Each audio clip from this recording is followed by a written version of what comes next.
Parliament ఉభయ సభల్లో ఆమోదం పొందిన వక్ఫ్ సవరణ బిల్లు 2025ను పలువురు కొనియాడారు. ఇక వక్ఫ్ బోర్డుల ముఖ చిత్రం మారుస్తుందని పేర్కొన్నారు. వక్ఫ్ బిల్లుకు ఆల్ ఇండియా ముస్లిం జమాత్ మద్దతు తెలిపింది.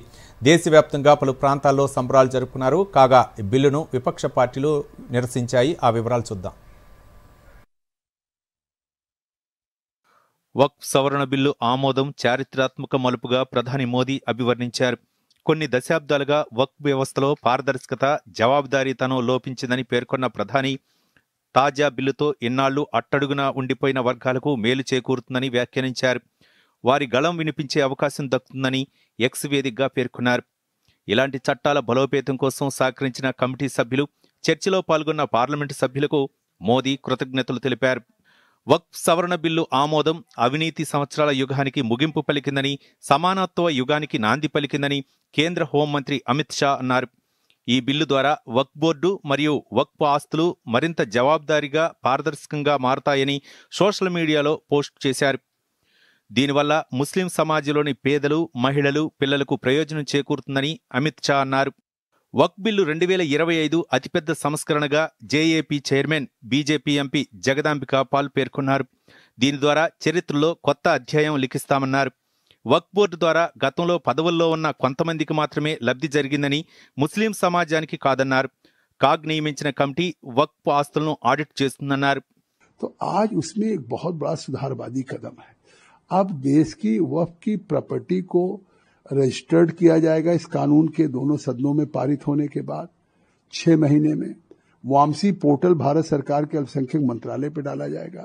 इसके रख रखाव के लिए बोर्ड को और सुव्यवस्थित किया जाएगा.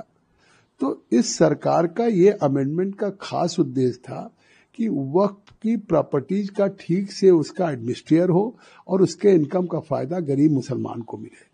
तो ये तो एक नया अध्याय शुरू हो रहा है कि उस वक्त में सबका सहभागिता, सबकी हिस्सेदारी होगी. तो इससे तो एक वेलकम करना चाहिए. వక్ఫ్ సవరణ బిల్లుపై తమ అభిప్రాయాలను ప్రజల ముందు ఉంచినట్లు కాంగ్రెస్ జాతీయ అధ్యక్షుడు మల్లికార్జున్ ఖర్గే తెలిపారు. వక్ఫ్ ఆస్తుల విషయంలో ప్రభుత్వం వ్యతిరేక వైఖరి అవలంబిస్తోందని చెప్పారు. బిల్లును ముందుకు తీసుకువెళ్లాలని ప్రభుత్వం నిర్ణయించిందని అన్నారు. వక్ఫ్ బిల్లు ఆమోదం ప్రజాస్వామ్యంలో ఒక చీకటి అధ్యాయంగా కాంగ్రెస్ ఎంపీ తారిక్ అన్వర్ అభివర్ణించారు. ముస్లిం సమాజ హక్కులను వక్ఫ్ బిల్లు హరిస్తుందన్నారు. వక్ఫ్ సవరణ బిల్లును సుప్రీంకోర్టులో సవాల్ చేస్తామని కాంగ్రెస్ పేర్కొంది. ఈ మేరకు ఎక్స్ వేదికగా ఆ పార్టీ సీనియర్ నేత జైరాం రమేష్ పోస్ట్ చేశారు. వీలైనంత తొందరగా ఉన్నత న్యాయస్థానాన్ని ఆశ్రయించనున్నట్లు చెప్పారు. రాజ్యాంగ సూత్రాలు, నిబంధనలపై దాడి చేస్తున్న కేంద్ర ప్రభుత్వ తీరును ప్రతిఘటిస్తూనే ఉంటామని పేర్కొన్నారు. సిఏఏ, ఆర్టీఐ ఎన్నికల నియమాలపై గతంలో సుప్రీంకోర్టులో సవాల్ చేసిన విషయాన్ని జైరాం రమేష్ గుర్తు చేశారు. వక్ఫ్ బిల్లుపై పార్లమెంటు ఆమోదంపై బహుజన్ సమాజ్ పార్టీ అధినేత మాయావతి ఎక్స్ వేదికగా స్పందించారు. కేంద్ర ప్రభుత్వం తొందరపాటుతో బిల్లును ఆమోదించుకుందన్నారు. వక్ఫ్ సవరణ బిల్లును అర్థం చేసుకునేందుకు ప్రతిపక్షాలకు సమయం ఇవ్వాల్సిందని అభిప్రాయపడ్డారు మాయావతి. పార్లమెంటు ఆమోదించిన వక్ఫ్ బిల్లును సుప్రీంకోర్టులో సవాల్ చేస్తామని ఆల్ ఇండియా షియా పర్సనల్ లా బోర్డు తెలిపింది. అలాగే శాంతియుతంగా నిరసన ప్రదర్శనలు చేపడతామని ఏఐఎస్పీఎల్బీ జనరల్ సెక్రటరీ మౌలానా యూసఫ్ అబ్బాస్ తెలిపారు. ఆల్ ఇండియా ముస్లిం జమాత్ జాతీయ అధ్యక్షుడు మౌలానా షాబుద్దీన్ రజ్వీ బరేల్వీ వక్ఫ్ బిల్లుకు మద్దతు ప్రకటించారు. ఈ బిల్లు వల్ల ముస్లిం సమాజ ఆస్తులకు, మసీదులకు, దర్గాలు, ఈద్గాలకు ఎటువంటి ముప్పు ఉండదన్నారు. Bureau report, Doordarshan news.